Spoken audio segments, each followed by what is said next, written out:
Welcome everyone. Congratulations, you're all starting a business. Some of you got ideas, some of you got inventions, but you're all ready to find out a little bit more. It's a very, very exciting time. I remember it. It's very exciting, but there's a lot to learn, okay? And so that's why we're here, and we are very delighted to be here to provide you with the information necessary to get things going. You're going to learn lots of things over the next month. My goodness, where do I start? Business setup, startup costs, finances, financial projections, digital marketing, process management, software that's great for your business, everything. It's all there. So there's lots for you to learn. I'm going to tell you how it works a little bit, so a little bit of housekeeping. So of course, we're all here this evening, which is wonderful, and it's great to see everyone face to face.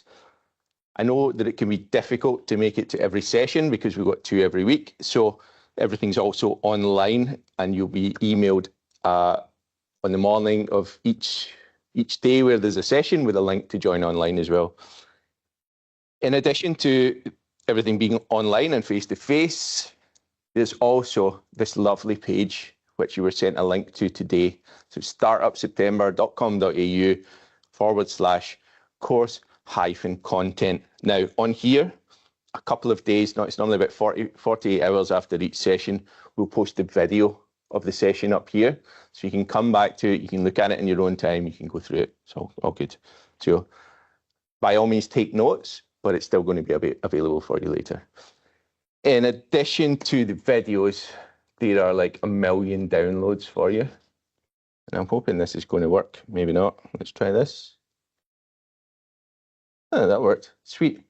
So there's a course workbook. My goodness, there's a lot of things. A financial workbook, a kind of action plan timeline, which you'll get to at the end when you're planning on what you're going to do over the next couple of months once you finish the course.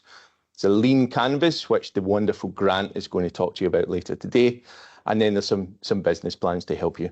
They're more for the end, but the workbook is super important.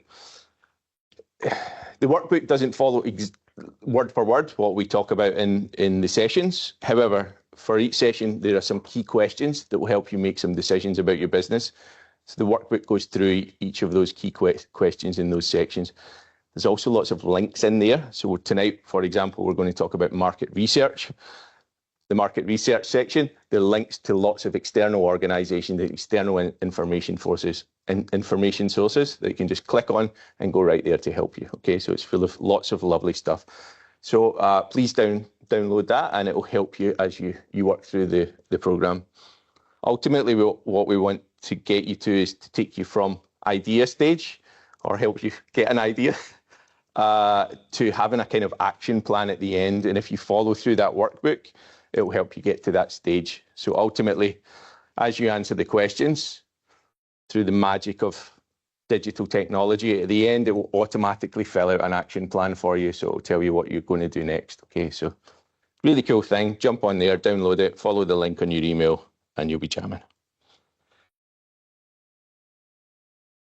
That was supposed to be my introduction. Sorry, I didn't introduce myself. I'm Neil from Business Enterprise Centre. Startup September's, it's got the workbook, it's got the face-to-face stuff, it's got the online stuff. It's all there to help you, but you're not just on your own, okay? So Business Enterprise Centre are also here to help you. So as well as you doing your own work, you can pick up the phone, you can arrange a meeting with our team, and we'll be delighted to sit with you for an hour and talk through your plans and help you get things going, okay? So it's not just all on you, we're also here to help you. And thanks to the Northern Territory Government, they give us a little money to pay for our guys to do that. So we're all available for you. There's lots of other resources, and we can talk about those with you one-to-one as you progress, okay? That's my introduction. Next up is the wonderful Michelle Taylor. Michelle is a good friend of mine and of Business Enterprise Centre. She is a psychologist, a leadership coach. I'll keep going with the introduction until you're ready. She is a lovely human being, and she's here to talk to you about her business journey, about the psychology of being a business owner, and what you should be thinking about as you get started. Michelle, thank you.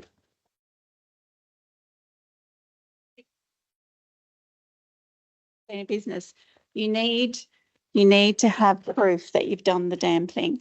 So Neil, can you just take a couple of photos? I certainly will. Yeah, thank you. Just to start with, just from the back of the room, because this is what we need to do in business. And I often cheers. Cheers. One more time. Say cheese. Cheers. Cheese. Beautiful. Yeah, there we go. So I'm perfectly imperfect and just showing you just the things you need to think about a little bit when you're in business. And it can be a little bit tedious. You go, oh my gosh, like I was at the weekend, I was camping with my family and I've just had my new branding done. And the clay, the rocks were the same colour as what they're called clay rose. They look like the same colour in my branding. I'm thinking, oh my God, I really need to get a photo of myself in front of these rocks. It'd be so great for socials. But I just didn't really want to. I was thinking, oh, my hair's everywhere and, you know, I've got camping gear on. But these are the things that you think about when you have a business. Pardon? Yeah, colour palette. I know, but don't think about your colour palette yet, because there's a long way to go. So it's been a long day. So I've actually got notes today. So let's just to start with, I've been in business for 13 years. I've done lots of different things. I am the queen of iteration and trying new things and failing at things.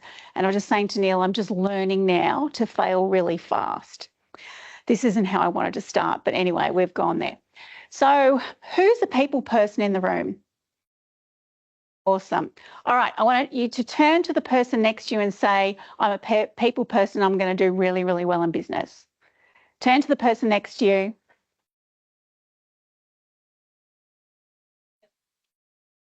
Awesome. All right, high five each other. That's the spirit. Okay.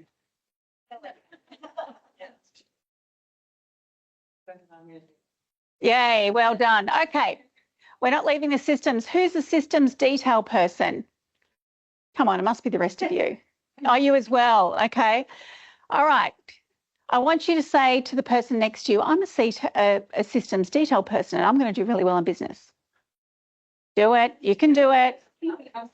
Yay. That's it. Awesome.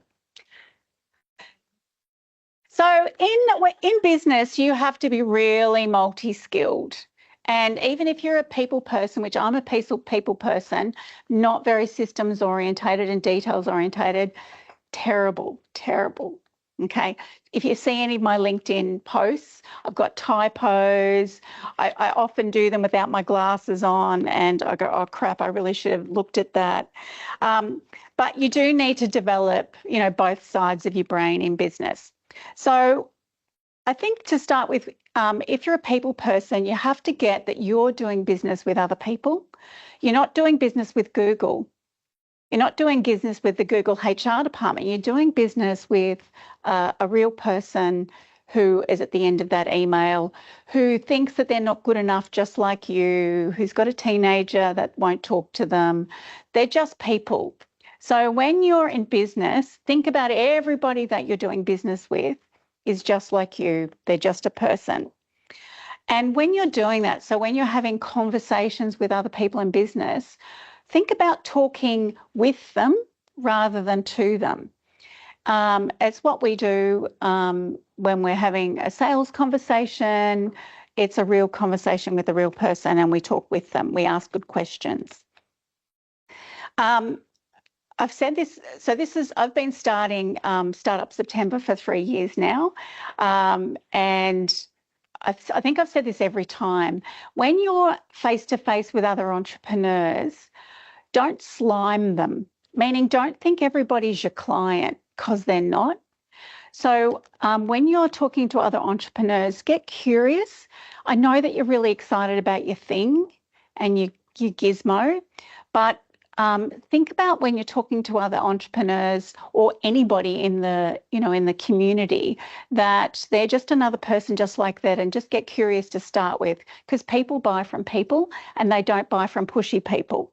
So when I've done lots of face-to-face stuff, entrepreneurial stuff over the years with Business Enterprise Centre and when they used to have Business Station, I've met people who've been my business besties. and they've continued being my business besties, because when you're in business, you are a different beast. It's really hard to hang around with people with JOBs. You've still got a job yourself, but we know that we're the average of the 5 people that we hang around with the most. And if everybody around you gets sick leave and holiday leave, it can be really depressing. And I know I still suffer from this, and I curse myself. Oh my God, they're getting long service leave. So it's really good to hang around with other business owners because of that, I think. And enjoy doing your work with other people. So Neil and I are going to have a blast. We're doing this thing called Momentum, which I'll talk about soon. And it's just really good to have fun in your business, because you don't leave your job to hate every day.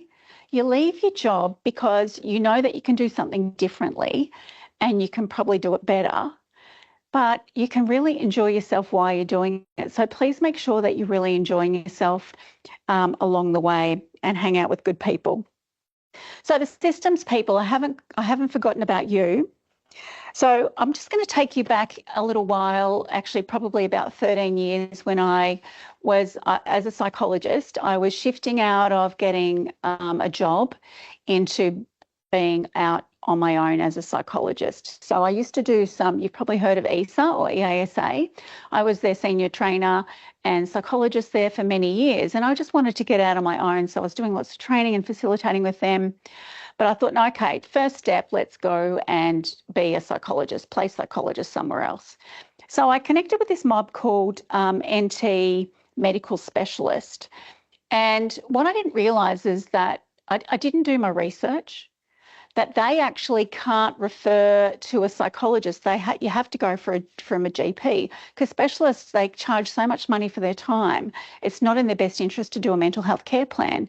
So I was in this clinic thinking I was going to get all these referrals, and because I hadn't done my homework, I realised they actually can't do the referrals. I had to get them from elsewhere.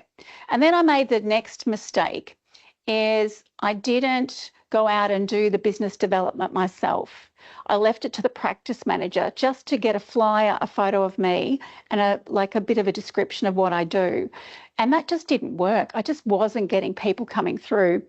And I don't know if I was lazy, maybe a bit of laziness, but really I just didn't know about business. I didn't know that I had to go to the doctor's surgeries and connect myself.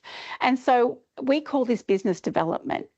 And business development can be really tricky to do, because you've got to put yourself out there, and feel like you don't want to get it wrong. And this is my only plug. Oh no, I'm doing 2 plugs in the next 15 minutes. But this one is we're doing a program called Momentum, and it's going to be in October Business Month, and it makes business development easy.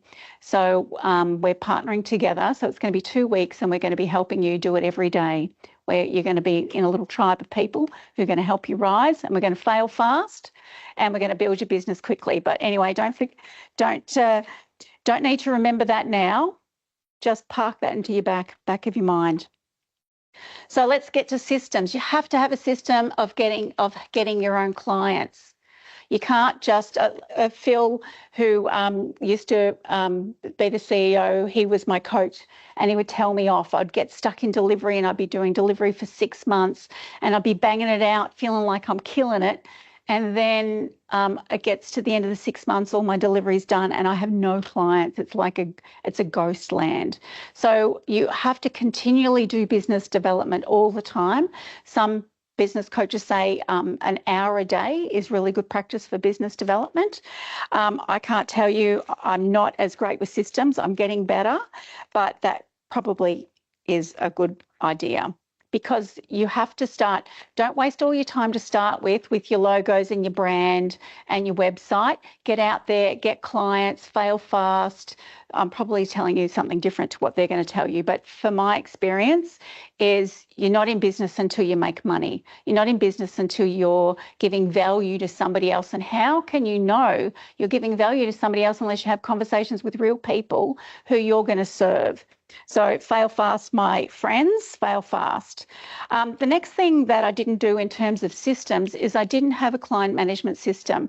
My client management system was in my head and in my email box. I had to think think, oh crap, who did I contact last week about blah, blah, blah. And then I had to go through my list of my emails. Have a system that tracks who you spoke to, when you spoke to, what you spoke about. Have something where you can attach the email. It'll save you countless hours. So there's the systems. Have a sales system. That goes without saying. I know one of my clients, when I first started working with her, she sells T-shirts, beautiful, into art. She is so hard to buy from. Do not be hard to buy from. Yeah, make it really easy. Have a good shop online. I had to DM her, and and that's how I said to her, do you need somebody to help you, because you don't make it easy to buy something from. And I don't know if anyone's heard of Alex Hormozi. Yeah, Alex Hormozi. I'm becoming a fan. I'm becoming a big fan. Anyway, have a look online. He's got some really cool books like $1 Million Offers and some other books. And he said that if you earn under $1 million, I'm presuming everybody here earns under $1 million. That means you need, he says, 4 hours a day of visibility, because nobody knows who the hell you are. So 4 hours, he reckons, of business development every day. That's face-to-face networking, it's online visibility, it's socials, it's doing all the things, it's ringing people, which I know is scary, hey, actually ringing people. So my next one is mindset. And as a psychologist, this is very close to my heart, is mindset. And I think especially because business can be grueling, and I've been in for 13 years and I've had highs and lows. And 3 years ago, when I first started doing this, I was flying high. I had, I was being flown all around the country to do keynotes on stages. I had, big leadership programs, big contracts. And then, so, I was full of vim and vigor doing that presentation that year, I can tell you. And then last year, I think I might have been in this room, I was full of like, oh, poor me, but these are the things I learned. So what happened was most of my work was through the government, the NT government, and they changed their procurement laws. They didn't change it, but they didn't have budget anymore. So they stopped using external consultants like me. So all of a sudden, a third or a quarter of my income just flew out the window. So I felt like a loser. I felt I was depressed. I was telling everybody who listened to me, I've lost my mojo, I've lost my mojo. It was because I just had all this time. So mindset is really important, and that's why we need to speak to other entrepreneurs. And I probably didn't have a quick enough escape plan. I didn't diversify my clients. And I think that's really important. But I just thought, oh, I'm flying high. I don't have to do that. Probably what that's like. The other thing that I have done in business is I haven't burnt all my boats or bridges or whatever it is. I think it's burn the boats and burn the bridges. Yeah, or sink the boats. I have always kept at least one day of psychology practice, and it's not just because it's like a very steady stream of income, although it is, and it's nice having a workplace, because I've certainly gone up and down over the years. I do still like playing psychologist one day a week. But I'm not the only one who does that. One of my other clients is a HR specialist, and she has just gone to get a job for 3 days a week while she does 2 days in her business. So if you think about being really flexible, please do that, because you don't want to be leaving your job thinking your business is going to work, your projections are going to be millions, and then you don't have that stability behind you. There's nothing worse than going into a sales meeting or having a conversation and you're just not confident in yourself and you need the money, and you come across needy, you come across like a bit negative, and you just want it so bad. And when you're doing that, you think about yourself and you don't think about the client that you're serving, because everything is about them. And if they really feel that you are all about them, they will ask you, how can I work with you, before you even get to the end. So I would say don't be needy. Have like a little safety net or money or whatever there, so you're not desperate. Sorry if I go against anything you're saying, Neil. This is like a disclaimer. This is just the world according to Michelle. The next point that I wanted to make is emotional intelligence is really important in business. You are going to be a big fat avoider.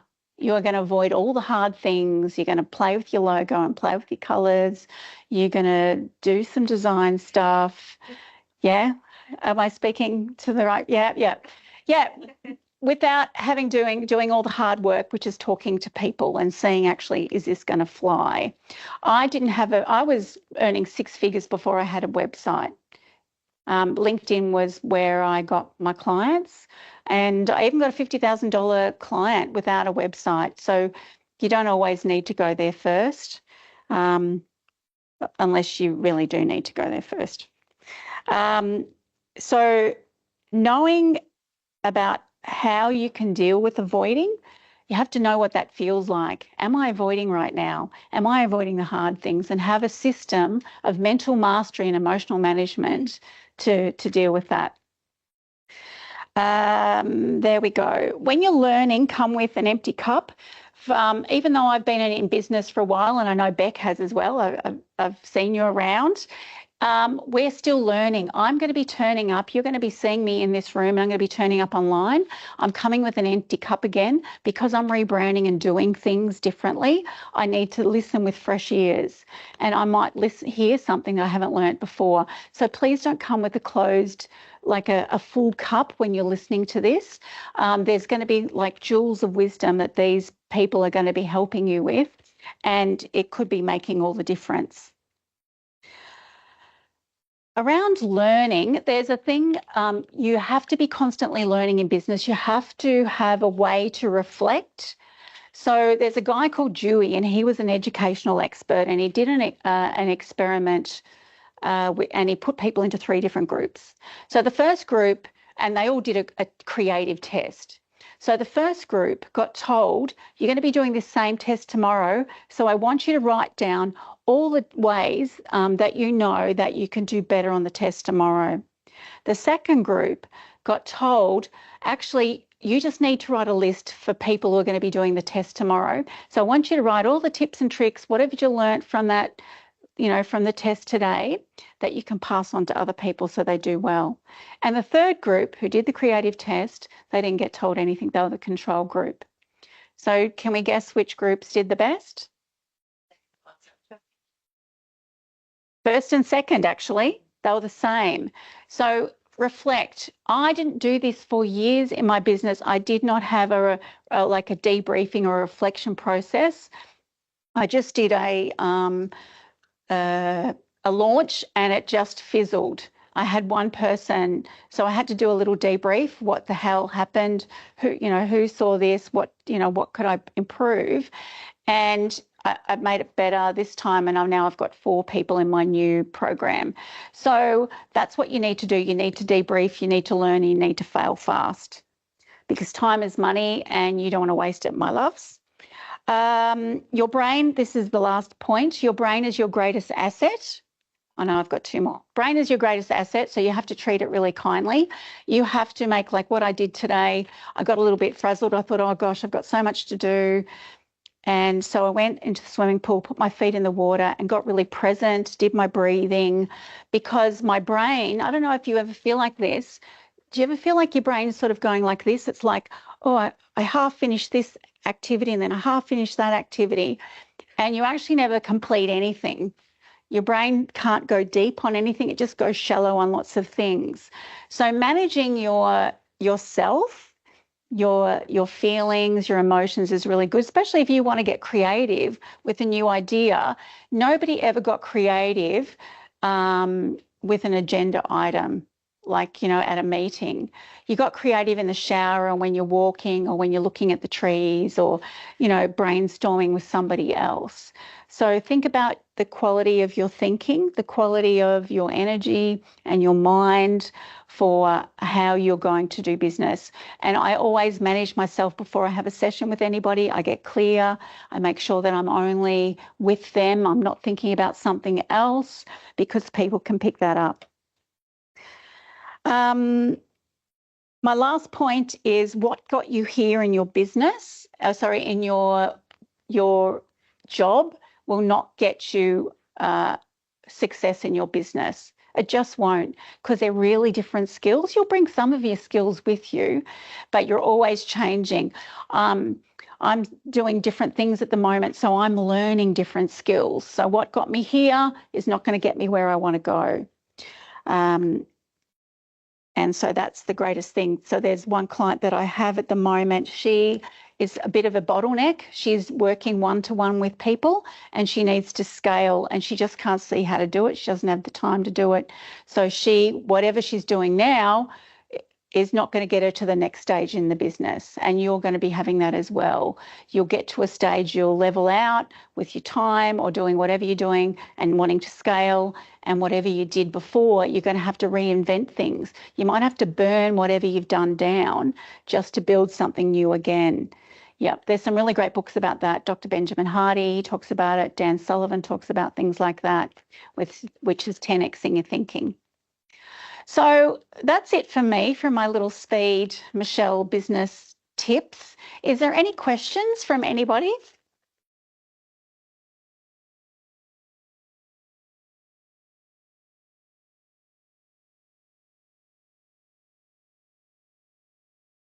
Yeah.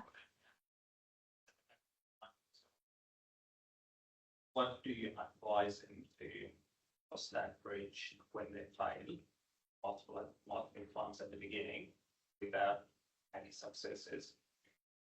And they tend to believe in their idea to keep going. Absolutely. And I love that question. And I think, how about we change the word failure to iterate? Okay, or pivot. We all love pivot after COVID. So what we do is we try something and we tweak it and we make it a little bit better, and then we just get some feedback. So don't go all in on one thing unless you've gotten some feedback. And I mean, it depends on your job, but for me, it's about iteration. Does that feel better than failure? Iterate fast. Yeah, Stephen Bartlett, I don't know if anyone follows him, Diary of a CEO. He's like my business number one at the moment. He talks about 1% changes all the time, and he talks about failing fast. And in a business school that I used to attend, they used to say we need to put out 4 main offers every year. For me, as they called us thought leaders, and expect 2 of them to fail, but 2 will go ahead.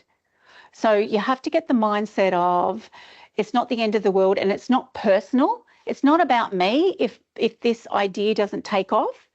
Maybe I just need to change the market or change something else about it, but don't take it personally, because it's not personal. Yeah. Neil.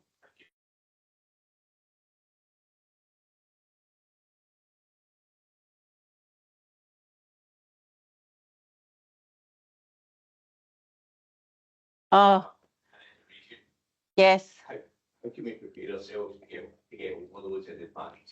Absolutely. And you know what makes it worse is we do all this positive thinking, it's going to be really great, and we make it big, and then reality doesn't hit. And that is, like, I was like that even recently with my but then I just thought, of course, this is the first time I'm trialing it. I haven't tested it with other people. So I think you've got to change, you've got to accept the inner critic, but then you've also got to start to develop a different way of thinking, you being your own coach and having words, or even of your coach, going in your mind going, of course this didn't work. Of course, I haven't trialed it with people yet.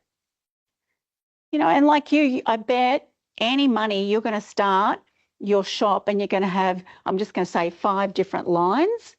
And I bet you'll only keep 2 or 3 and then you'll chuck the rest of them out going, oh no, they didn't sell. But it's not personal. You're just trying. Does that make sense now? Yep.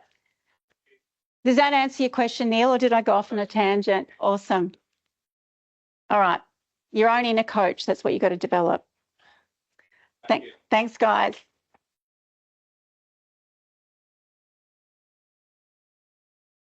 Yep. Yeah.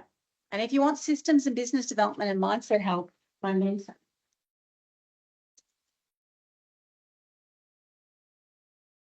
Thank you very much, Michelle.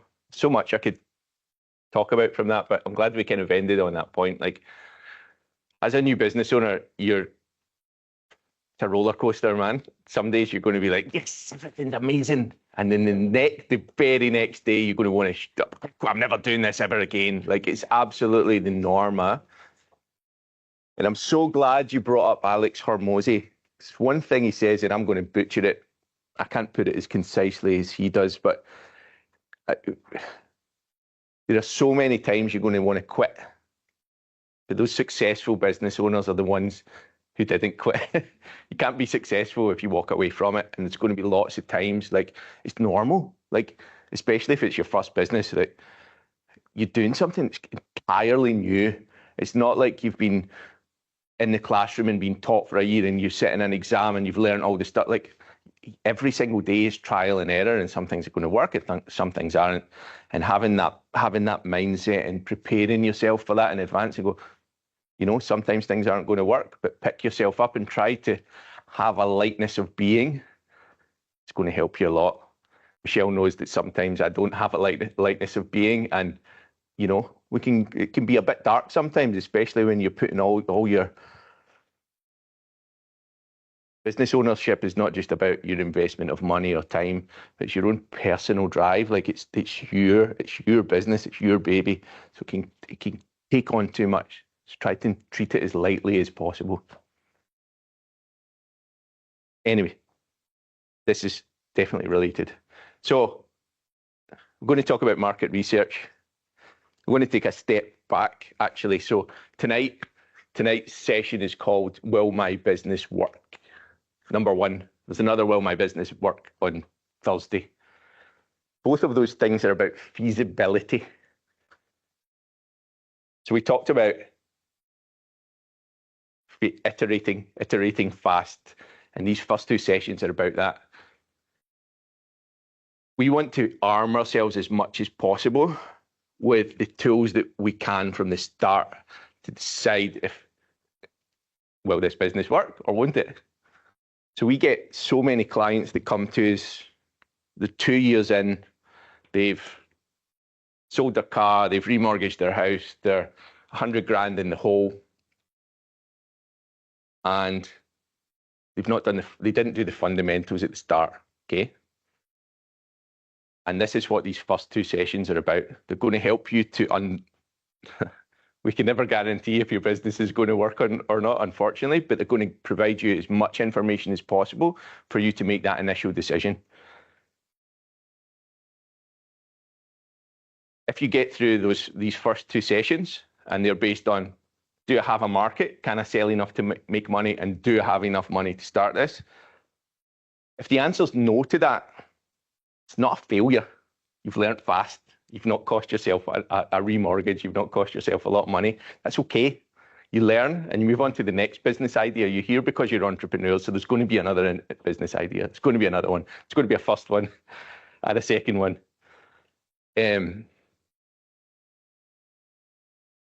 I've had a business before that wasn't successful, and it was 8 years before we finally decided to close it down. I wish I knew at the start. This is what this is all about. So will my business work? Yeah, sorry, carry on. It was a software company, so we sold software to lawyers, and yeah, it wasn't successful. It wasn't a disaster, and I'm going to talk a little bit more about it later. But ultimately, it wasn't successful. If it was successful, I probably wouldn't be standing here just now. But that's part of the learning process. It's important, and it's not a failure, it's an iteration, and we learn from it, and we go to the next one. And we learn from our mistakes, and we hit the next one harder. So anyway, first two sessions, will my business work? Number one is about market research. It's about finding out if we've got a market, can we sell enough of our products to make money? If the answer to that is yes, then we go, all right, got an idea. Now can I fund it? So the next one is about your finances, your startup finances. If you get two yeses, time to go. Let's go. So I'm going to ask you a question first. Why do we do market research? I've said a little bit, but any volunteers? Discover our competition. Great answer. Any more? Yes. Exactly. Learn your tribe. Yeah, 100%. Anyone else? Any more for anyone? Learn who your people are going to be, who your customers are. Anyone else? Sorry? Absolutely, yeah. So what that, oh, I like that. Yes, there's a value proposition. We're going to talk about that next week. Absolutely. You can be doing something similar to someone else, but you need to be able to stand out. It's great, great point. Okay, so we'll do the basic stuff. What is market research? Gathering, analysing information about your market, your product, your service, as well as your customers and your competitors. Okay. As I've mentioned, it's really important to get this stuff right in the first instance. So not just to decide whether you've got a business, can you beat your competitors? If I'm going to beat my competitors, what's the value proposition? What sets me apart? The information you gather just now, and you'll find this out next week, and we'll draw a few parallels just now, but you'll find it in more detail, is the information you gather now, especially about your customers and your competitors, will allow you to make really, really important decisions later on about what exactly is my product and service. What is it my customer really wants? How should I price it? How should I promote it? What messaging should I use? All of this stuff will come together later. Just going to give you a baseline just now on whether you're going to go ahead or not. But later, it's going to be even more valuable when you do decide to go ahead.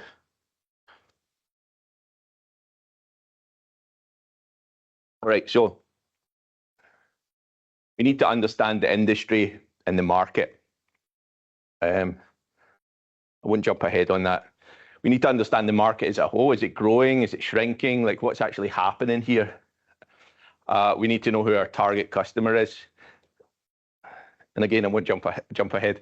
We want to know what their needs and preferences are. What's this problem? What's the solution? What do they value? We need to know what our competitors are doing, because you've always got competitors. Even if the competition is do nothing, it's still a competitor. You want to know what their strengths and weaknesses are, because when you understand what those are, then you understand where you fit in, where's the gap.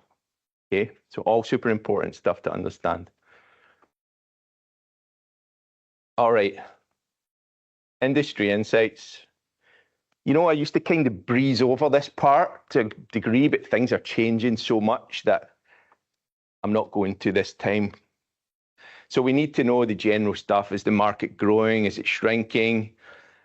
If you've got a tourist business, are there seasonal revenue fluctuations? And even if you don't have a tourism business, a lot of the businesses in the Northern Territory rely on the tourism industry, whether it's directly or indirectly. Are there seasonal fluctuations?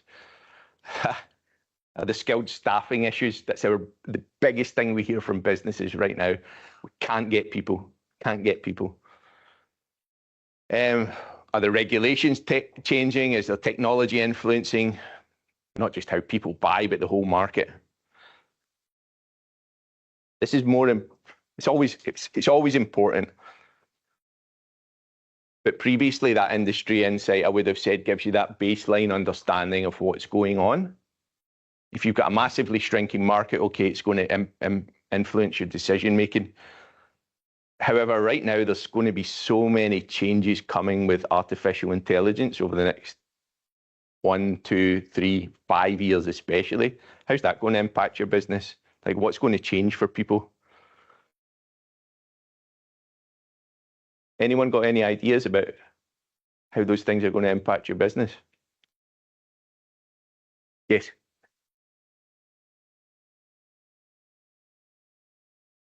Okay, absolutely. It definitely does. So as a small business owner, you're wearing like 100 different hats. You're the marketer, you're the accountant, you're the bookkeeper, you're the operations manager, blah, blah, blah. So you're absolutely right. It's going to make it easier, but it's also going to make it easier for all of your competitors as well. So yeah,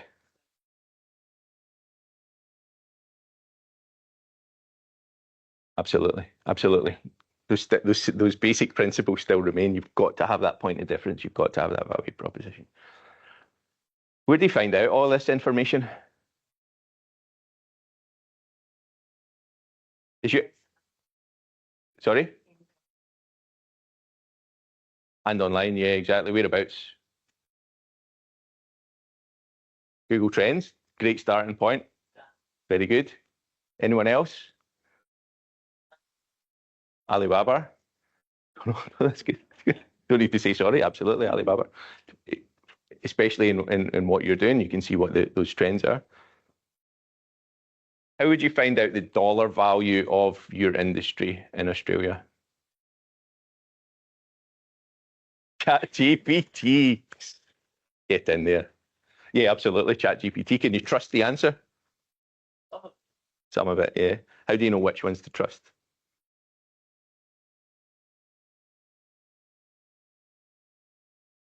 Yeah.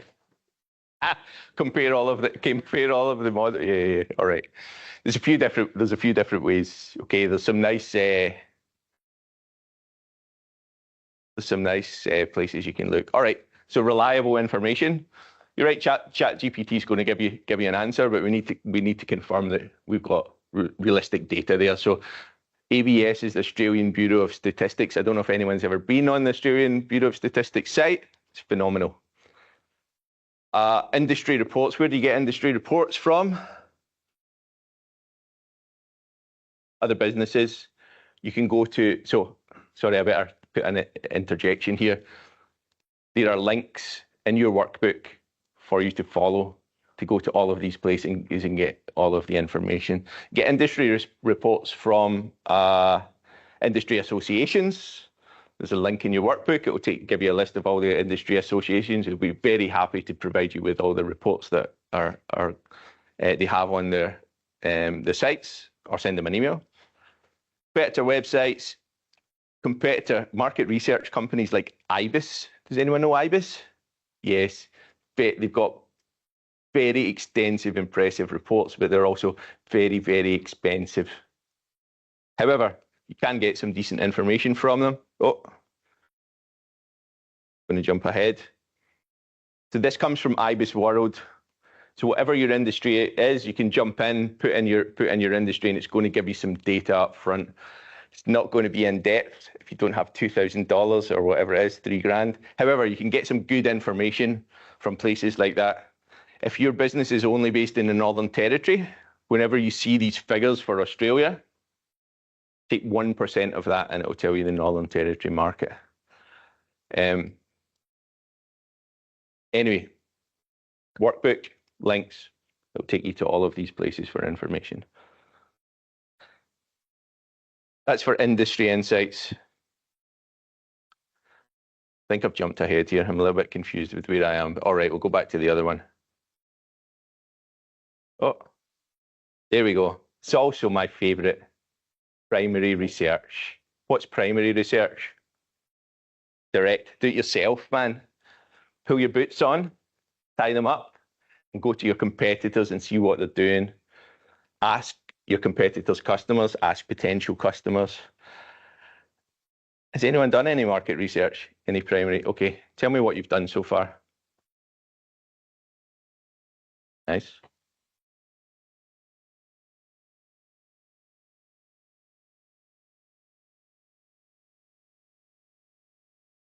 Very cool. Did you sell them all? Well done. So what's the next step? You're going to go for it?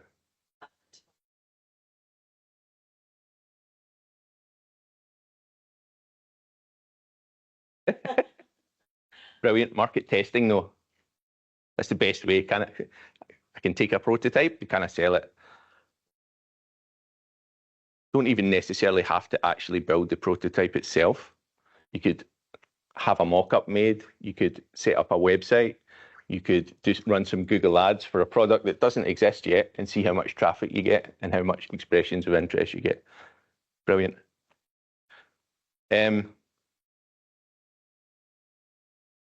Yes. Okay, I'm going to move on. We've talked about that. Okay. What's your target market?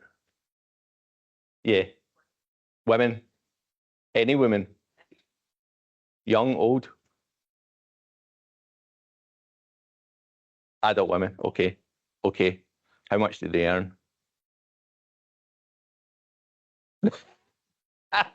No, your customers. Where do they live? Are you going to be a brick and mortar store only, or are you going to sell online? Build it up. So we'll start off probably some physical sales, but also have the option to purchase online. Yep. So we're just starting little. We'll build up. We don't want to jump straight into rent. Probably just like some online. First of all, see who we can sell to that we know to just get a little bit of momentum going to get our name out there, and then move into just like markets and stuff like that. Or you know, the government has things that we can go to, you know, football games or anything really, depending on what it is, what's around at the time.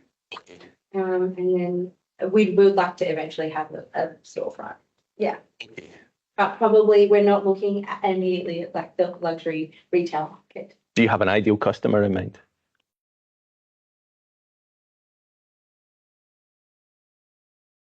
Particularly, we do want to sort of cater to a group rather than an ideal customer. Okay. Yeah. I'm guessing you have an ideal customer. Tell me about the characteristics. So like an older, 40 plother. So, you know, all these women have getting back into fitness. They've all been sort of, the kids are getting a bit older, they've got a bit more independent. They might be training themselves, you know, young and upcoming fighters. And, you know, they're all earning, you know, about 100. They're all training 4 to 5, 6 times a week because it's pretty addictive. They're, you know, they're all, the husbands might be there as well. They can also purchase it. But, you know, my main market is the women, and they buy it for their kids, they buy it for their husbands, they buy it for their friends. But, you know, ultimately it starts with them. That's really interesting. So is your product designed specifically for that group? But why women of a certain age rather than? Well, I think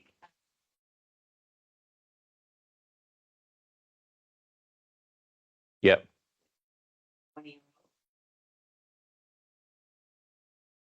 you know, yoga, older ladies. Yeah. Nobody in that middle market where like we're not there yet, but we're certainly not there anymore. Interesting. Very good. Yeah. Interesting. Does anyone think their customer is everyone? We all know that's a trick question. I'm hoping everyone says no. No. Good. Would you like to tell us some of your customer characteristics?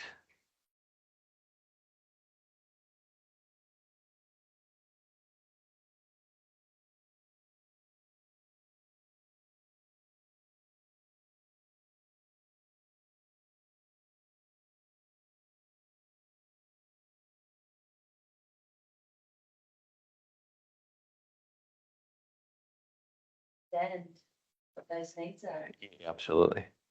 Absolutely. It's really common, huh? Like it's easiest to come up with a business idea when it's related to our own lives, no?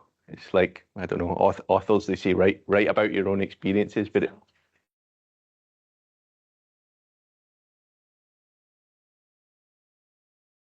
exactly, yeah, exactly, yeah, exactly, exactly. Um, the reason I kind of paused there to ask those questions because this next part's like super important, and we're going to be, yeah, we know everyone is not your customer, all right. We're going to be really focusing in on this next week because your understanding of your customer lets you make so many decisions later on about your marketing. We'll talk about that now. So all the graphics, I'm missing a graphic. There we go. Well, that's why it's not a graphic. Okay, what are demographics? Any volunteers? Age, gender, income range. Yep. Geograph. Oh, sorry. Where they live compared to this. Yeah, the geographic. Yep, yep. Oh. Geographics. Yep, where they live compared to the city, their travel routes. Okay, so those are fairly obvious ones. Behavioral is my favorite because that helps us understand where we do our marketing. Where do people do their research? Like, how do they find out about your product? Do they go into a Facebook group?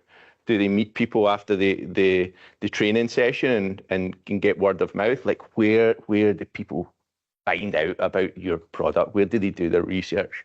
Do they only focus on Google stars, Google reviews? Like, I love that. Anyway, super important. Psychographics, what are psychographics? Anyone willing to take a punt? Any volunteers? How about I ask the psychologist at the back of the room? Michelle, what are psychographics?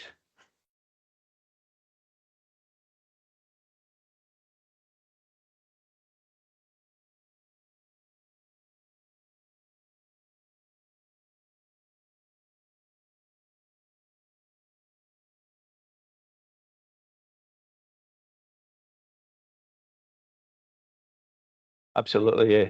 Who they are, what they like, what their values are, what their beliefs are.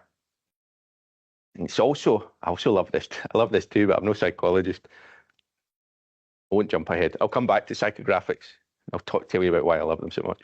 All right, okay. So demographics, we know what they are: age, marital status, income, education, and geographics. They're the ones that everyone understands. Okay, so not just about where people live. The ABS is good for this. Are there enough of the people who have enough money who fit your bill? Are there enough of those in the area that you're opening your shop? What are the bus routes? Do you want to put an ad at each bus stop? Like, you really got to think about. It's not just where people's houses are, where they work, what their travel is like. These are great. The demographics and the geographics are great for making decisions about promotion and place, the basic ones, and also about your pricing. So the demographics will influence your pricing. We'll talk about those decisions again next week. I just want to underline why these are important to understand now. And then my favorite ones, the fun ones. All right, so psychographics. There's values and attitudes, and it influences promotion, especially your messaging, right? So I remember when we first had kids and we were looking at prams. Sorry, is it strollers? Stroller, pram? Do you say pram here? Do you say it's pram? Right, we're looking at prams, right? And I won't swear, but I didn't really care that much. I wanted our children to be comfortable, but then price was important. And my wife has a different set of values, a different psychographic profile to me. And there are other mums with their very fancy prams, you know? And so believe me, we're coming at this from a very different angle. And it's that psychographics. I think the example I used last year, again with children, was wet wipes. So I don't care if my kids look a wee bit mucky. They are mucky. They climb trees. But anyway, imagine that you're the one parent taking your kids to the daycare centre and you're the only one that have got mucky kids and all of the other kids are beautifully presented. Now, I don't really care that much about that, but potentially a mother or a father who does care about those things would make sure they've always got wipes on hand to make sure that those kids are well presented.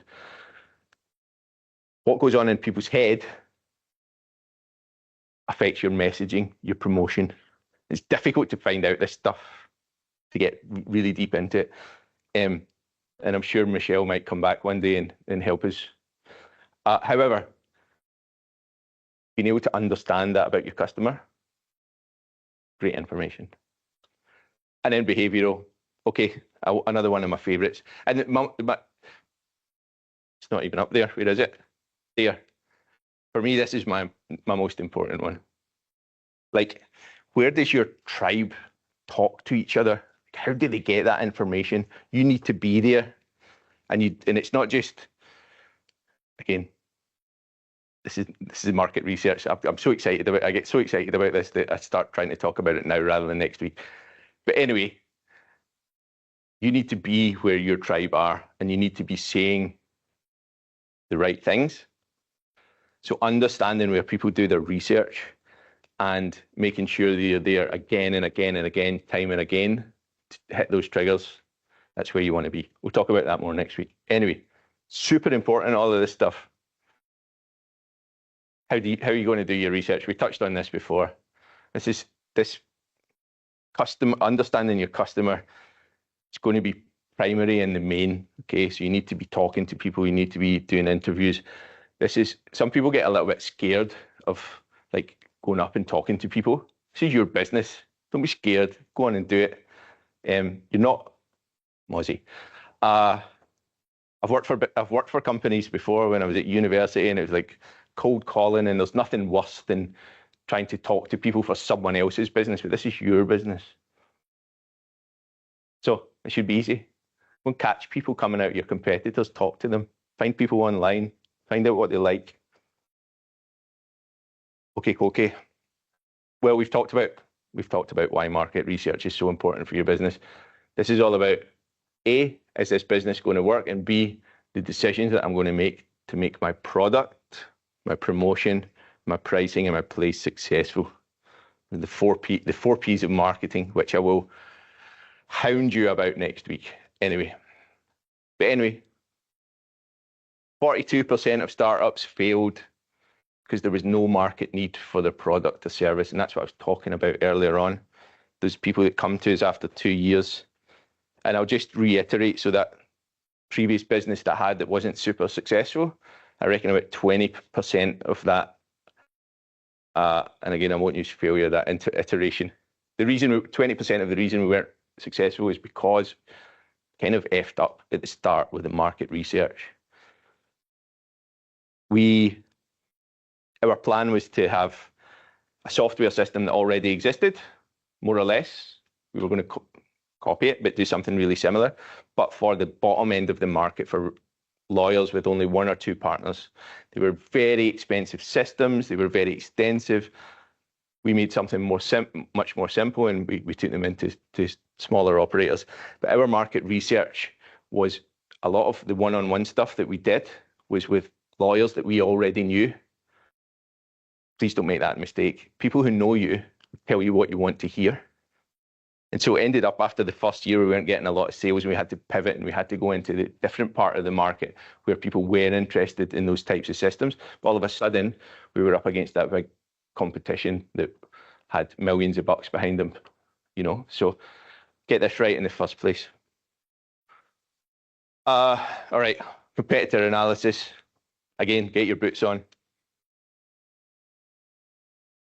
It's not just about what you do.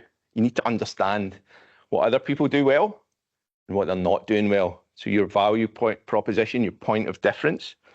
I used to argue with Phil, the previous CEO, about this, about what came first, if you had your value proposition first or you did your research first. Anyway, whatever the order is, understanding what your customer wants and then finding where your competitor is failing to provide that.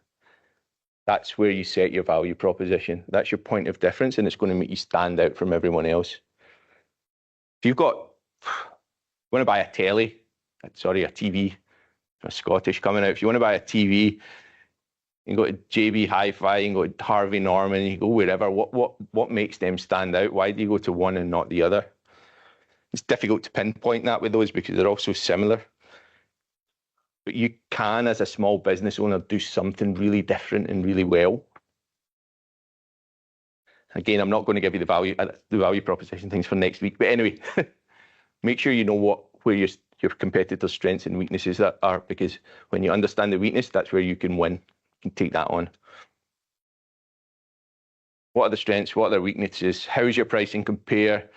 How long have they been in business? What's their market share? This is about strategy, these last ones. At some point, you're going to have to take your competitors on. So answering these questions is going to give you a list. It's going to provide you with your strategy. I'm going to take on number 1 first, then number 2. We'll get into that later. It's a nice way to do it. It's very basic here, but get a competitor analysis table so you can see really obviously where their weaknesses are, where you can jump in. It's just a nice way to visualize it. There's not a lot to say about that, but a great way to visualize it. So as well as putting your boots on, make sure you go and check out online what people are saying about your competitors. This is a nice, easy way to do it. And this is a great way to use ChatGPT. You can jump onto Reddit or Facebook and copy all the comments and then fire it into ChatGPT and say, tell me the trends in these comments. What are people saying about your competitors' products or services? People complain, they love complaining, and they'll complain much more than they will provide praise, okay? So you'll be able to very quickly understand the gaps where your competitors' weaknesses are. So make sure you do these things too. And of course, do the hard yards. If you have, I would recommend doing a SWOT analysis both on your competitors and on yourself. And again, we're getting to the strategy stage here. This is understanding you might have weaknesses right now that aren't going to exist in a year once you grow a little bit. When you start thinking about the business planning stage, when we get to the end of this course, understanding where your strengths, weaknesses, opportunities and threats lie, not just for yourself, but your competitor, is going to allow you to start making those decisions. What's my next step in the next 6 months? Then where am I going in a year? And then where am I going in 2 years? So this comes into your strategy. I meant to delete that. I've no idea why it's there. Anyway. Okay. Are you able to build on your strengths? Can you minimize your weaknesses? Can you take advantage of any opportunities? How are you going to counteract any threats identified? We're maybe jumping ahead of ourselves a little bit, but when it comes to your planning at the end of the course, understanding these things, again, will help you make those decisions about what you're going to do moving forward. And we're often on our own as business owners. You're lucky you're in a partnership. It's great. Bring in people who know you, who know your business idea, that maybe aren't intimately involved in your business. It might be a partner, your best friend. Once you understand where your competitors are at and you know what their weaknesses are, get as many ideas as possible. People who know what you're trying to do. Don't always have to rely on yourself. And as Michelle said earlier, if you're trying to be creative, take a step away. Take a step away from all the day-to-day stuff, hook up with your friends, get some butcher paper or a whiteboard and start bashing out, okay, where can I go with this? Where can I take it? That ability to be creative and to step away from your business for a couple of hours is going to serve you really, really well later.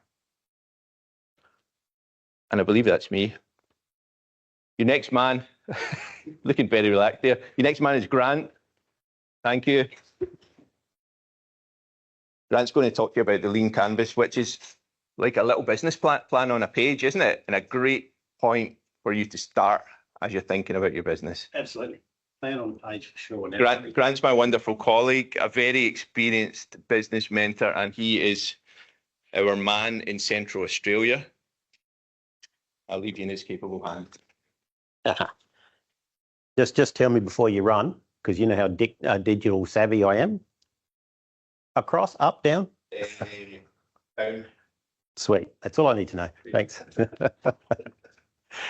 Thanks, Neil. Hi, everyone. Hey, great to see you all here. And how exciting, hey? You're all here because you're starting a business. That's pretty exciting. Yeah. As Neil said, and as you can see on there, yep, my name's Grant. I am one of the business mentors with the Business Enterprise Centre. And I look forward to getting to know you all a little bit more as we go through the course of this program. But first off, how exciting. We're excited, yeah? We are excited. We're all here because you're starting a business, whether you're in that startup phase, you're thinking about, you start thinking about it, you're about to start, maybe some of you have already started by the sounds of it, and you've been going for a little while. It's a pretty exciting time. It's a bit scary too though, yeah? A little bit scary, a little bit daunting, yeah? I'll just show of hands, how many people here are thinking about or about to start a business? Yeah, cool. Do we have people in the room who have recently started, maybe trading already? Yeah, that's a good mix. It's a great mix we got here tonight. Good stuff. So, in that, who's excited? Yeah, hands up high, guys. You really should be excited about this. You're about to start a business. It's pretty significant. Hey, government's excited that you're starting. ATO, they're pretty excited that you're starting your business. You should be excited about it too. Who though? Who's scared? Who's a little bit scared yeah, those hands usually go up quicker and there's usually a few more because it is a pretty scary time if you've not started a business before. As Neil's, yeah, if you're diverting into another area or something totally new, absolutely. Yeah, so it is. And there's so many things that'll be jumbled around in your head right at the moment, right? All these questions and thoughts that are jumping around in there, they're doing your head in. Should I start a business? How do I start a business? Why am I going to start this business? And if I start this business, is anybody actually going to want to buy the product or the service that I'm providing? And then you go, well, how much am I going to charge? All these questions, yeah, they're doing your head in, and you've got to get them out of there because it's not great for your well-being. And that's what we want to show you tonight, a way to unpack all of that. But you've got to get them out. And you don't want to get rid of them because they're all very important questions that you do need to answer. So you don't want to get rid of them, you need to answer them. But you need to put them into some form of document that you can visualise, whether it's a good old piece of paper, put it on paper so that you can sit there and go over it, extract it out, whether it's on your laptop or whatever device you use. And hey, even if you're a couple and you're starting in business together, go out to the restaurant, treat yourself out to a restaurant, sit down and work on it. Use the napkin or the serviette that they have in the restaurant. That's fine, but put it onto some form of document. Don't use the tablecloths if you're going to do that in a restaurant because apparently they don't like that. So don't use the tablecloth, okay? All right, so you would have, I think, business plans been spoken about and you would have, some of you may have already started working on a business plan or you may have been told you need a business plan, yeah? Yeah, it's important. Hey, that's why we're here. Startup September is about giving you the skills and the info you need to develop a business plan. But in that really early phase of your business, some of you aren't going to be ready for a business plan just yet. You need to get that information out, but you may not be ready for that business plan just yet. At the end of September, after you've done all these workshops, you're going to have all the information you need and you're going to get out there and you're going to nail that business plan, but you might not be ready for it right now. Yeah. The Lean Canvas, as Neil said, it's a plan on a page. It's not a business plan, but it's a plan on a page. Once you've done this Lean Canvas, though, it will form really good foundations to be able to go out there and build your business plan at the end of September, once you've done the workshop. So it's a good foundation for that. The other great thing about the Lean Canvas is, according to its creator, it should take you about 30 minutes to do a Lean Canvas. Has anyone started working on a business plan? You spent a lot more than 30 minutes already, haven't you? Yeah. So a Lean Canvas, 30 minutes. Well, actually, the creator says about 20 minutes. I've given you a bonus, 10 minutes. So 20 minutes is what he thinks that you should be able to do this in. That's pretty much the time that I've been allocated to talk about it, and I'm already a quarter of the way through that. So we'll get through it pretty quick. All right, let's have a look. Here we go. So according to the creator, what is the Lean Canvas? As he's got on there, It's a one-page business plan template that helps you deconstruct your idea into its key assumptions using 9 basic building blocks. It's a bit of a mouthful, so we're going to deconstruct that tonight and go through it and give you a bit more idea how to work through it. Before we get into it though, what is good about the Lean Canvas, some of the key points, some of the benefits there. Hey, it's going to simplify your business idea into a clear one-page plan. That's a tick. That's what you want, right? You need to get that out of your head. So you put it into that plan. It's going to help you better understand your customers' needs. So therefore you can offer the product and the service that they're looking for. And a lot of that aligns with what Neil was talking about before as well. You don't want to go wasting time and money in an area that you don't need to be. It's going to help keep you focused on what matters. And you'll see why as we go through it. It's also a really quick way to get that idea out of your head so that you can visualise it, you can analyse it. And once you've done that, it's a great communication tool. So you can use it to show it to, if it's mentors you're working with, partners, or if you're going for investors. It's a great communication tool to be able to do that. Let's have a look and see what it looks like, shall we? There we go. So this is what it looks like in its raw state. Has anyone seen this before? Yeah, so this is what the Lean Canvas looks like in its raw state. The 9 building blocks that they spoke of are all on there, and we're going to go through these each one at a time. Now, there's a correct order that you fill them out in. It's not left to right, up and down like is often the case, but there is a correct order to fill them out in, and we're going to do that in a moment, starting with the first one. We're going to use a fictitious business also as we go through it, so you can get a bit of an idea how it works. Are you guessing the order? You guess? Okay. What's the first order? What's the first one? Hold on. Neil, have you got any minties to throw out? It is. It's the problem. When we talk about the problem, though, this isn't your problem. Your customer doesn't care about your problem. This is what is your customer's problem. And it's really important to start at that point. What is the problem the customer has so that you know, have you got the solution for their problem, their pain point? Can you take that away? Going to use a fictitious business tonight. It's Betty is her name that we're going to be using. She's an infant sleep therapist, and the business is called Betty Sleep Solutions, as you would call it. So jump into the problem. Is it? Yes. So folks, what problem can you solve with your business idea? Now, Betty's gone through this. She listened to Neil last year, is also talking about competitor analysis and so forth. So that's helped her. But she's gone, the problem that she can solve as an infant sleep therapist, there's parents out there that are struggling with unsettled babies. They've got kids that aren't sleeping properly, they're stressed, they're exhausted, and that's really impacting their well-being. She's got the skill sets and everything she needs to be able to sort that out or help them out. So that's the problem that she can solve for her customer. The next question, what's the next one?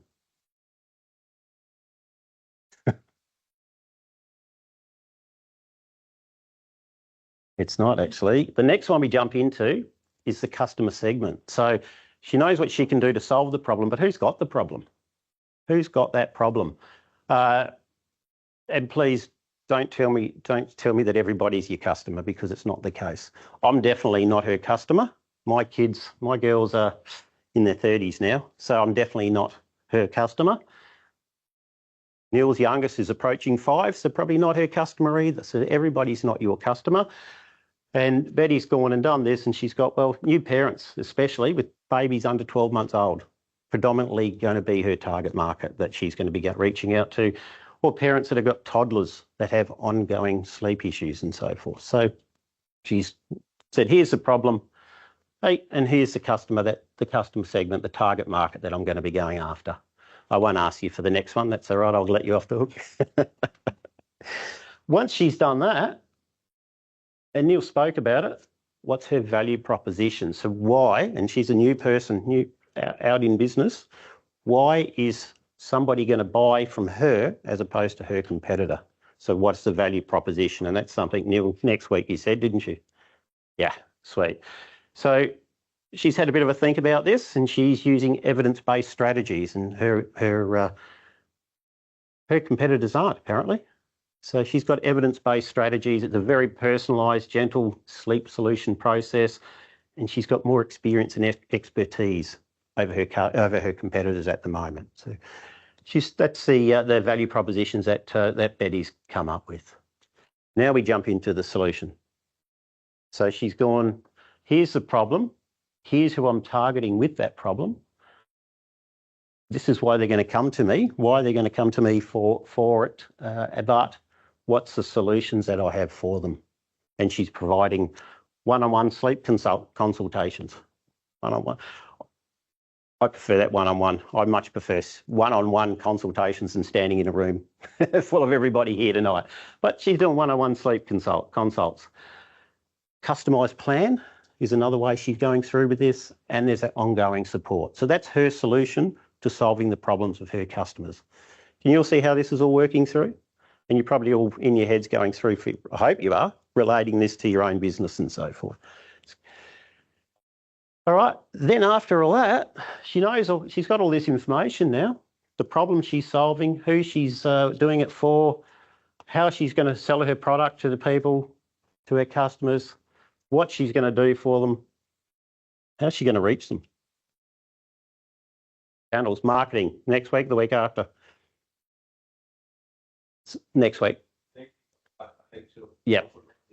Yeah. So how is she going to reach her customers? Because essentially you don't want to go and try and fish in a pond when there's no fish out there, or use the wrong, bait on a hook to catch the fish that you're actually after. How is she going to reach them? The referrals there, the referrals that Betty's referring to are GPs or health professionals that are dealing with infants and children and so on. She's hoping to get referrals through them. So she's going to be promoting what she does to those people, the GPs, health professionals and so forth, and get those referrals. That's one of the channels she's using. Parenting groups, online forums, a bit of that'll probably be on Facebook for her. A website, she wants a website to get out there with it. And hopefully, if all that's going well, word of mouth. That's one of the best ones out there and the cheapest. So they're the channels that she's going to be using to get her market in. Then folks, after all that, and please tell me with your business that you have a revenue stream. You need to have at least one revenue stream or you don't have a business. And I kind of laugh about that. However, I have had a guy come in to see me one day with his business idea. He went through it and I asked him, what's your revenue stream? Because I could not see it. And he did say, look, I don't know. I haven't been able to work that out. I was hoping you could tell me. He didn't have one. It's a nice warm fuzzy that he wanted to do, but there was no real revenue stream. So you want to have a revenue stream. Example of that, in a previous life, I was managing the tourist facility for the Royal Flying Doctor Service based in Alice Springs. We had 4 revenue streams. We were really lucky. We had 4. 80,000 people came through the doors every year. So each person paying an entry fee. Fantastic. We had a retail outlet, a souvenir shop. So our souvenir sales were really good. So a second revenue stream. We also had a cafe that was attached to the facility. It was owned and operated by the Royal Flying Doctor Service as well. That was another revenue stream. And then with the Royal Flying Doctor Service being the Royal Flying Doctor Service and the service it provides, people just wanted to donate. So we had so many people donating as well. They mightn't buy any souvenirs, but they were donating as well for us. So it was 4 different ways that we were raising money for the Royal Flying Doctor Service. So yeah, make sure you got a revenue stream. For Betty, individual consultations she's charging. She's got sleep plan packages, and then there's the follow-up support. She's also looking at doing different workshops and webinars. So different revenue streams that she's looking at there. Unfortunately though, with business, there also comes a cost. So revenue streams, you've got expenses as well. Now your cost structure, there's a lot of costs involved in running a business. For the process of this, you don't need to go into how many pens, bits of paper and paper clips and so forth. Not thinking about that. We're really looking at what's the cost that's going to be required to attract and sell the product or service to your customer that you're targeting in here. Betty wants to do some more professional training, so that's going to cost her. She's looking at accreditation, marketing's up there for sure. insurance, business registrations, that website, and a booking system. So a whole range of different costs that are there. When we look at, and you've seen the lean canvas, as we said before, it doesn't go in an order up, left to right, up and down. It's all over the shop, and you've got cost structures and revenue are at the bottom, not because they're least important, but the creators, when they created this, said the basic foundations of any good business is money in, money out. As long as you've got more money coming in than going out, it's what you're really after. And that's why they sit at the bottom there. 2 to go, folks. 2 to go. And then we hit key metrics. How will you measure the success of your business? You'll often, we've probably all seen ads, mention this ad to get a 10% discount, or tell them Neil sent you to get a 10% discount, right? We've all seen that. That's one way that whoever's doing that is trying to get some metrics. Is that ad working for them? I guarantee you, if you've put a TV commercial or TV ad together and not one single person comes in and says, yeah, Neil sent me, are you going to spend all that money in TV advertising again when you've got nothing to show that you got any results from it? So, where are we? Yep, key metrics, testimonials. Betty's decided that the testimonials she gets is going to be a good indication of how she's going. Repeat referrals, those GPs, those health professionals dealing with infants at the start, if they keep referring to her, therefore she must be doing okay and they're getting good feedback as well. So that's another thing she's looked at. And then enrolments for the workshops. Then our last one is the unfair advantage. Now, unfair advantage, the creators of this will tell you that's the hardest one for most businesses to fill up, especially as a startup business, and quite often it's left blank. So an unfair advantage could be, let's say if you're working in technology, maybe you're a real techie sort of person and you've created that technology, none of your competitors have it, you've got that unfair advantage over your competitor. Sometimes you might have that unfair advantage for 6 months or so, and then your competitor's seen it and they're doing their competitor research as well, and they'll jump on top and, they'll get ahead of the game and catch up with you. But it's what might you have at that startup point or at that point that your competitors don't have. Maybe you have exclusive rights to some form of product that they don't have. So the unfair advantage, Betty, she's had a bit of a think about it, struggled with it a bit, but she's got specialist expertise with proven results, and her reputation and the flexibility in what she does, she thinks her competitors at this stage haven't got that. They could do in 6 months' time. But folks, that's the lean canvas as it sits there. As you can see, it's probably taken 15, 20 minutes, gone through a little bit quickly. If you take more than 20 minutes, don't think you failed. It's not a race to get through it. But you can see the value in doing something like that. Can you see how that can get everything out of your head, put it in there into that document? Where it all started though, the problem, it's really important you start on the problem and work your way back with it from there. And as we go through, what have I got here? Yeah. So understanding your customer's problem, it means that you're going to be able to determine who your customer is. That's pretty important. You're going to define that unique value proposition that's going to resonate with your customer. Find the revenue streams that puts money in your pocket. That's a tick. You definitely want to get that money into your pocket. Attract your customers, build loyal customers, and then break down your cost structure. Folks, it's really important that you focus on what is your customer's problem. And I keep saying that. I know I keep saying that. But the thing to think about, if there's no problem, if your customer doesn't have a problem, is there a need for a solution? And if that's the case, if there's no problem that your customer has, is there a need for your product or service? So make sure your customer's got a problem. And I think, Neil, you had some stats before of businesses not working. And I saw another one recently, I think it was 23, 24, and it said up to 34% of businesses that didn't succeed or that finished was because they didn't find the fit in the market for their business. So understand your customer's problem and make sure you can solve that for them. So look, I think it's a really powerful tool for any business, especially in that startup phase. If you're serious about giving your business the best chance of succeeding, then I think doing a lean canvas is going to be one of the smartest first steps that you can take. So, Neil, it's in our workbook. Okay, cool. Denver.com.au/course content. You can download. Excellent, excellent. Well, folks, that's it from me. So hopefully you've got something out of that. Thanks for listening and enjoy the rest of your night.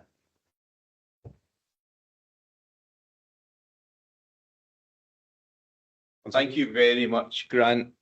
Listen, I would recommend that everyone has a shot of that. Jump onto that page and download it. It's a really, really, really powerful tool, and encapsulating everything and focusing your mind on what your business is all about, and it'll help you as you go through, because getting getting out of your head and onto paper is super important. Our last speaker tonight is the wonderful Taryn. Taryn was here last year, and we've invited her along tonight to talk about her journey over the last year. Having a little bit of inspiration from people who have done it is really important, and so I'm delighted to introduce you to Taryn. Here you go. Thank you. There. Just down on that for you. This down. Should be you.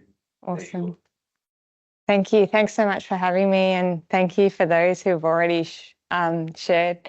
Nick's taking my photo to prove that I've been here as well. So I have got notes here, but I'm going to try and wing it like everyone else has, because they've done such a great job. But so yes, I was sitting in the same spot as you this time last year, pretty nervous and probably very scared, and all those same sort of emotions that you're going through at the moment, you know, second guessing, is this the right idea? Am I doing the right thing? Should I be working for someone? You know, income, all those kind of decisions. And I had actually, you know, tried it a couple of years beforehand and actually went, and then went back into my job again and the security blanket. And back to what I think it was Michelle that said about setting yourself up into a position where you actually can do it. And that's where I got to financially, where I could actually do it and have the right headspace to do it. So I got myself to that position where I could actually sort of really do it like that. And if it means, you know, working part-time and you can do it that way, or that sort of thing. So I'll take you through a little bit of my journey, and hopefully that can inspire you a little bit, because when I heard people's story last year, that sort of helped me with my journey as well. So I just wanted to do that for you. Just down, is that what I'm doing? Yeah. Okay. So, yeah, so I think I've got onto that one. So this, my story, so my background is bookkeeping and finance. So I've been doing it for about 15 years, helping small businesses, medium-sized businesses, not-for-profits, all sorts of businesses. And I help keep their accounts up to date, accurate, you know, compliant, all those kinds of things. But basically the reason why I wanted to step out was have freedom, living in the NT. I wanted to be able to go back to Melbourne where my family is and not be tied down as an employee. And yeah, that idea of having my own business and having that freedom to do that really excited me.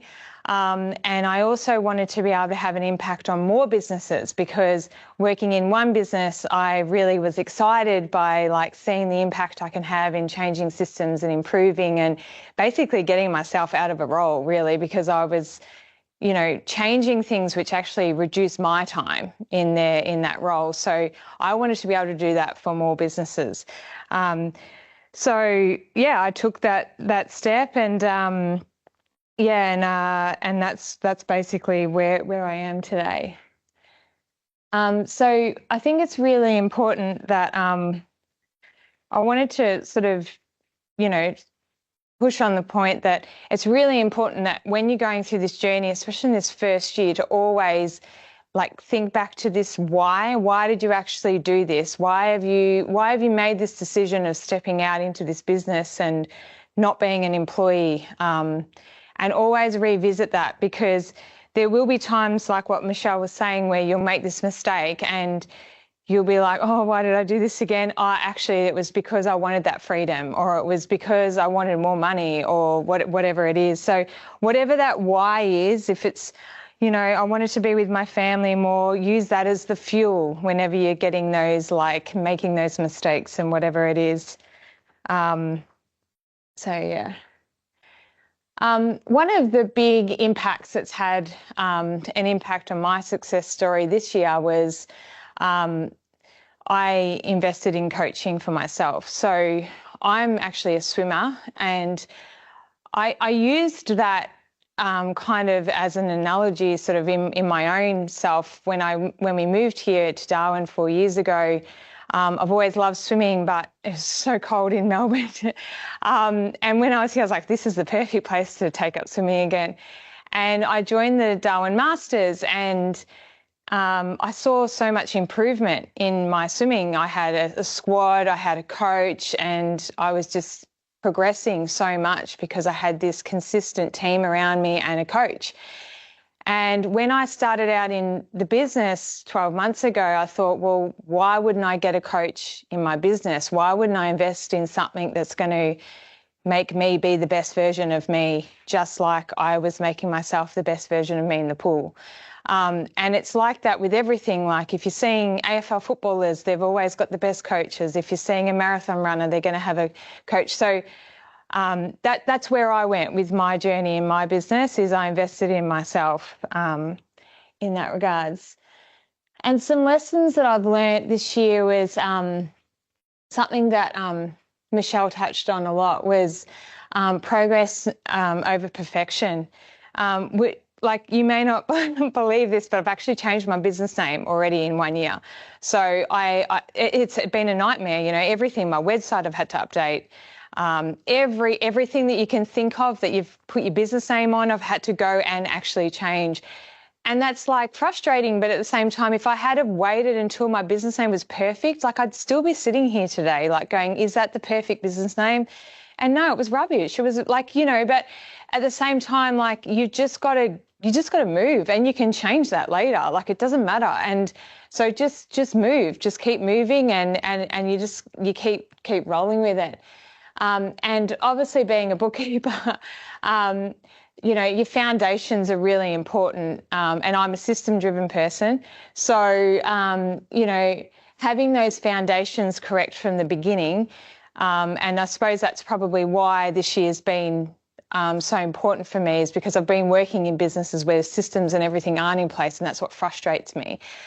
So I've been really trying to make sure that my systems are in order, because if you do want to grow and you do want to, you know, get off the tools quicker, or you want to be able to expand or anything like that, you can't do that without systems in place. You can't hand something over if you go, oh, I want you to be able to do this, but it's all in here and I don't actually know how to tell you how to do this. But if you've actually built it from the beginning and you've got all those processes in place, it's much easier to hand it over to someone. So just getting all that from the beginning rather than having to redo it later. And then again, what's been already said, which you'll hear a lot this month, I think, is nothing's wasted. So every mistake that you're making is just feedback, right, for yourself. So whenever you, and Nick will know, because every time I make a mistake, I'm like, oh, why am I doing this? Is it, you know, and it's not. He's like, no, that's just another learning experience for you to build on for the next one. And it's right. Every time I make this mistake, it's just another way that I can learn so that I can make the next time better for the next client, better for the next customer, whatever it is you're going to be doing it for. So one of another really good thing that my coach gave me was the Blinkist app. It's really good if you're time poor. You can listen to some really great books and just get really good snippets. But one of a really good author, Stephen Covey, he's got this really good point of your circle of influence and your circle of concern. And it's really important not to focus on these circle of concerns that on these things that you can't control. Because in your business, there'll be so many things that you can't control. And you'll find that so much in that first year. There's so many things that are going to happen like this. But you can definitely have control on those circles of influences. So all these decisions you make and all these habits that you form, the systems that you put in place, your team that you develop, and all that energy that you put into it, that will make a massive difference on how well you will do and how much you can succeed in your own business in this first year, couple of years. So I suppose all I wanted to sort of give you tonight was really inspire you to just go ahead with it and like really have fun and just really invest in the idea or whatever it is that you've got having and this investing that I was able to do in terms of a coach, it doesn't have to be a financial investment. Like it can be listening to podcasts, it can be reading books. It doesn't have to be what I was able to do, but it can be people like myself and other business mentors and other people like the Business Enterprise Centre. All these types of people and that they're all investing in you and we're all here to support each other. And everyone that you touch within your business journey, you want them to be people who are going to build you up and not actually tear you down, because it's really important that the people that you talk to when you're doing this is the people that are going to encourage you. So if you find someone that is telling you you're doing a good job, talk to them again. Like tell them when you've done something that you're like, oh, I don't know that, because they'll be the one that go, no, you keep going, you keep doing, you're doing a good job. So find that cheerleader, find that tribe and really get them around you because they'll be the ones that support you. And so, just invest in yourself and remember that nothing's wasted. And that that's really important. So, just for being Startup September, because I was here last year, I just wanted to give you a little gift. And, you don't have to use it. You can if you want. But, if you want to scan this, you can have a 15-minute chat with me if you'd like. And I can talk you through any finance or systems or anything like that and give you anything that you like from there. But basically it was a really pleasure to speak to you all, and hopefully I've been able to inspire you on your journey over the next year, 2 years, 3 years as you go out and go ahead with your plan. Have you got any questions? Yeah. Oh, did it not say? Oh, sorry. I've missed that whole thing. I missed a slide because I wasn't following. So my business is TT Strategic Business Solutions. And I will find my slide because I've turned 40 and I can't see. See, this is why you follow it. So basically, I just want to make sure that I cover what I said. Yeah, so basically I do training, set up Xero accounts. I can do bookkeeping, coaching, CFO kind of work. And I've been able to, my success story this year is through my coach, which was probably what I had in here, which I haven't actually said because I didn't read it. So in this 12 months, I suppose I will read this because it was important. So what does it actually look like for me in my business today, and how's coaching impacted me over the last 12 months? So I've signed on a major client who's now a VIP client for me. I've begun providing services that I've only ever dreamed of, right? So setting up systems finance procedures, all the kind of things that I've only ever dreamed of. I've taken a leap of having team members and contractors, so working for me. I've put systems in place for businesses and in my business, so it's not relying on me. And yeah, I'm building like business structure up so that, yeah, I can employ more people.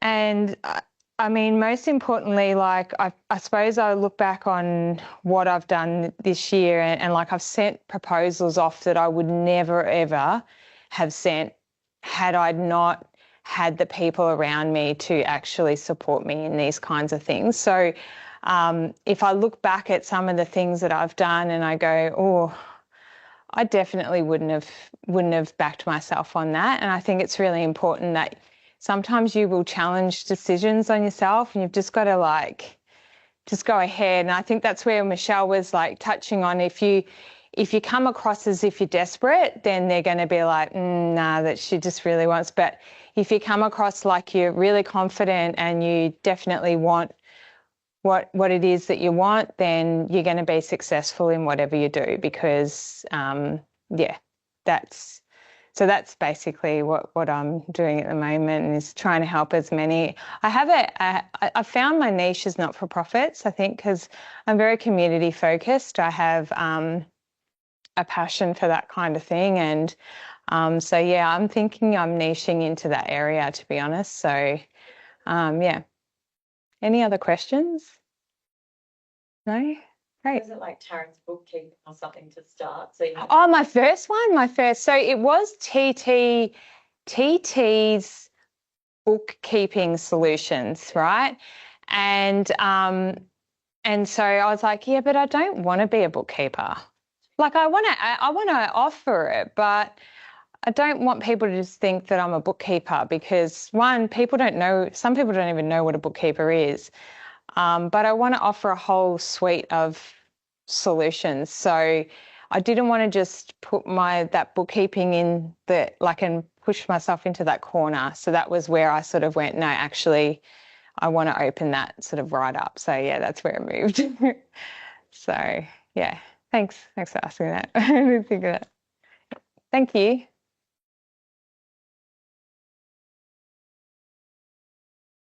Thanks, Taryn. No worries.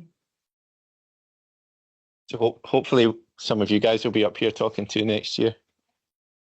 All right. Thank you all for joining us.